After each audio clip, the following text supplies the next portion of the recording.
Hadir. Anugrah. Hadir. Ardi. Hadir. Arya. Hadir. Ayondira. Hadir. Vanessa Putra. Hadir. Rika Brown. Hadir. Iqbal Suraidi. Hadir. Isneni Hamsida. Hadir. Khairil. Alfa. Ferdiansyah Saputra. Alfa. Nurul Akbar. Alfa. Muhammad Rizkul. Alfa. Sabril. Alfa. Rizky. Hadir. Aisyah. Alfa. Rahmat. Hadir. Sabir. Alfa. Sahrul. Alfa. Sulfikar. Alfa. Amel. Hadir. Dan Tipsal. Alfa. Alfa. Baik, pertemuan pada sore ini Ibu akan membahas tentang biomekanika. Ada yang pernah dengar biomekanika? Tidak. Belum, Bu. Belum pernah. Baik, saya akan jelaskan terlebih dahulu. Kalau ada yang penting-penting bisa dicatat.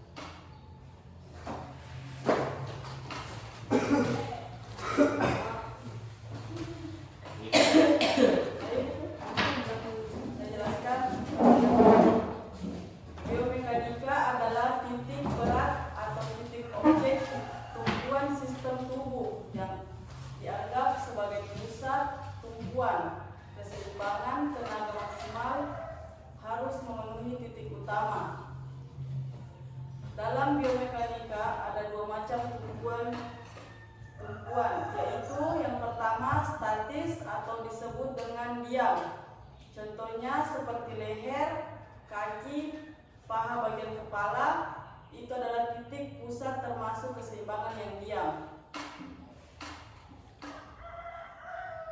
Itu gerak statis bertujuan pada gerakan yang dilakukan dalam diam tanpa adanya perpindahan posisi. Contohnya berdiri tegak atau duduk tanpa bergerak. Dan gerakan ini penting untuk meningkatkan kekuatan dan membentuk postur tubuh. Sedangkan yang kedua adalah dinamis atau yang disebut bergerak.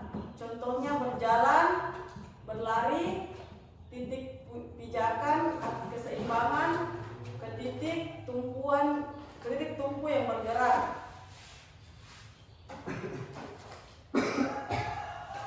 Kalau Dimas ini lebih melibatkan pergerakan aktif yang mengubah posisi tubuh seperti berjalan atau berlari. Jadi manfaatnya kita mengetahui gerakan statis dan dinamis. Ini dapat membantu siswa dalam mengembangkan kemampuan dan koordinasi motorik yang baik. Ada berikut gaya dalam berolahraga, yaitu gaya gerakan, strategi, sifat skill, teknik, dan taktik. Dalam gaya biomekanika adalah tarik-menarik dalam suatu objek atau dorongan dalam suatu benda terjadi.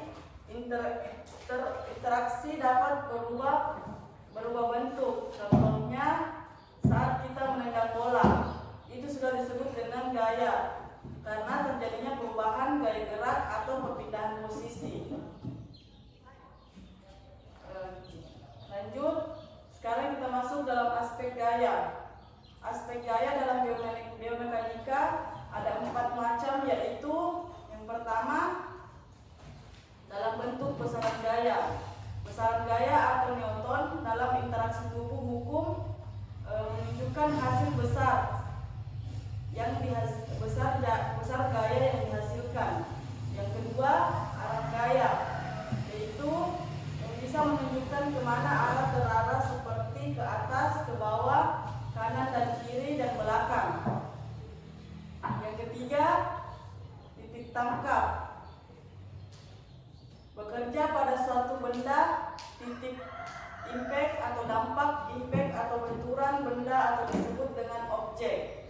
Dan yang terakhir, garis kerja gaya, searah dengan titik tangkap, mulai dari titik tangkap sampai kesarahan akurasi gaya harus tepat atau berurutan.